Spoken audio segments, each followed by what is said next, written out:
Alright, this is going to be a review of last night's feature presentation, Doomsday Machine. This was done by a trio of directors. None of them are really worth noting. But this was made mostly in 1967 and finished in 1972. Some sites say 1976 for some weird reason. If you watch the film, as I was looking at it last night, I did think to myself, this does have more of a late 60s look than a early 1970s look, and now I know why. So the cast, you have Denny Miller, who goes by Scotty Miller, and he plays Colonel Price, who is the high-ranking guy in this movie. He is he's kind of like the smartest guy, like real clear thinking throughout all the adversity, and I like his character. He's really good. And then you have Ruta Lee, who plays Dr. Turner. Ruta Lee still with us, by the way, born 1935. I think it was Jay Jill last night saying Ruta Lee was hot, and she was, but not even the best one in this film, in my opinion. But she's similar. She's very intelligent, very independent, and she makes a good match for Colonel Price, and they have something going there. And then you have Bobby Van, who plays Danny. And Bobby Van, he starts off as he's going to be the jokester. You think he's going to be the one who dies first.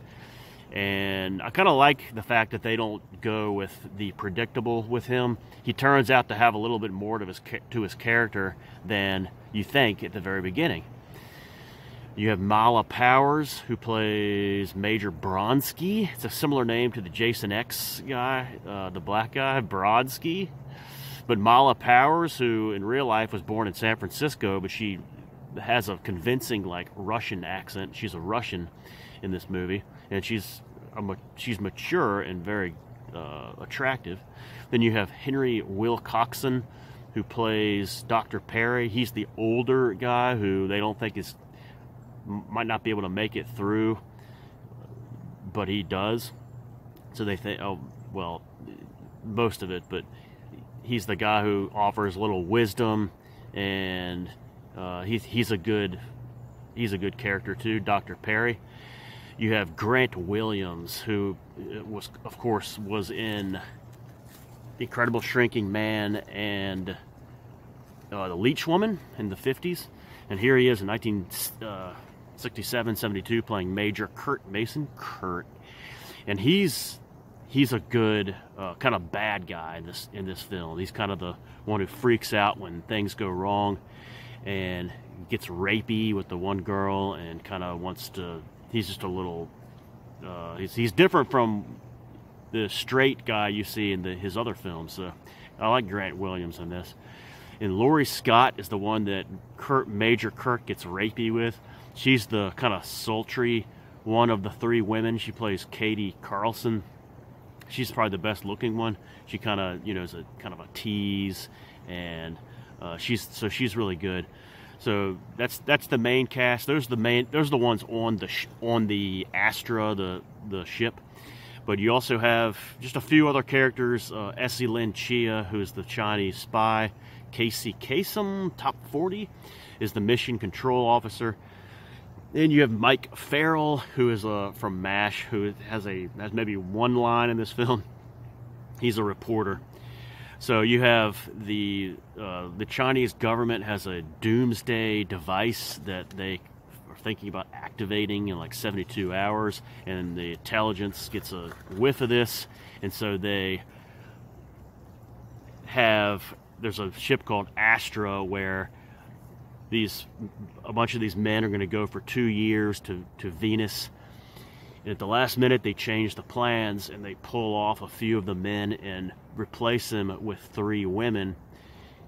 And it's classified, they can't say why, but it's because they think, just in case the Doomsday Machine is activated, they will have these 4 men and 3 women on Astra, who, if the Earth is blown up, they will be able to kind of do this, you know, reproduce and start a new civilization elsewhere, maybe on Venus.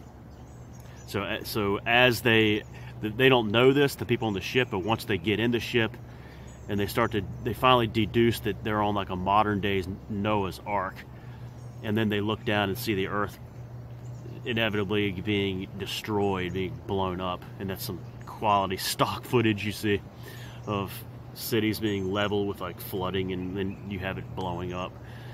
And then you see the different character traits come out of the different characters and how they handle it. And eventually they decide that they're off course. They need to jettison some of the weight. They decide to jettison a few of the people.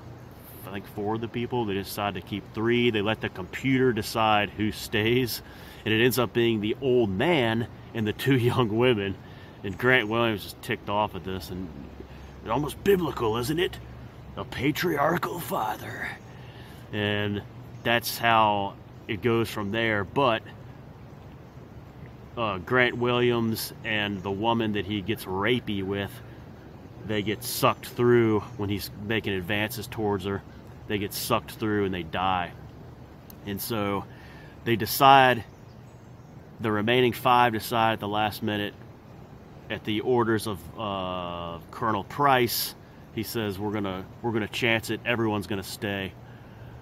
And they decide that there's 2 matches that they actually really love each other, so it's perfect for starting a civilization, having like not letting a computer decide, but using the human element of it instead.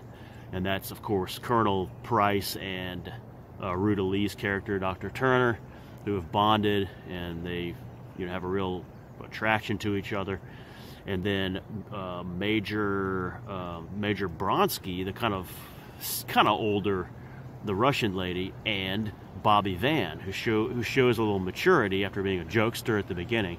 And so they've become kind of a pair. She confesses she likes him, and he even shows some bravery, like going outside the ship. But that's how it goes. And they eventually, Venus does not allow them to come onto their planet, and they say there's another planet for them. And so I'm not going to spoil the ending, but this is, of course, Doomsday Machine, 1972. This is from the DVD set, 50 movies, the Mill Creek Entertainment set, Nightmare Worlds, which I talked about kind of as a main part of the spring season of movie watching. A lot of good films on this. This is one of them I like to watch over and over. It's only 82 minutes, so there's not a whole lot of time to explore all the characters. And I think if this was remade, that would be a good thing to do. But it's still really good. Again, it falls under that category of great premise, not exactly well executed, but that's great because it has kind of a cheap quality to it. Grainy footage, kind of schlocky looking special effects, but still a good watch. I would recommend it. Some good acting in this too. So Doomsday Machine, 1972. Check it out. It is available. A few uploads on YouTube. There is one that doesn't have any commercials. So enjoy. Thanks for watching. That's tonight's featured presentation. Those are the characters. So if you're playing trivia, those are the I just gave you some answers to a trivia question. NY, man. All right. See you guys later for the next review.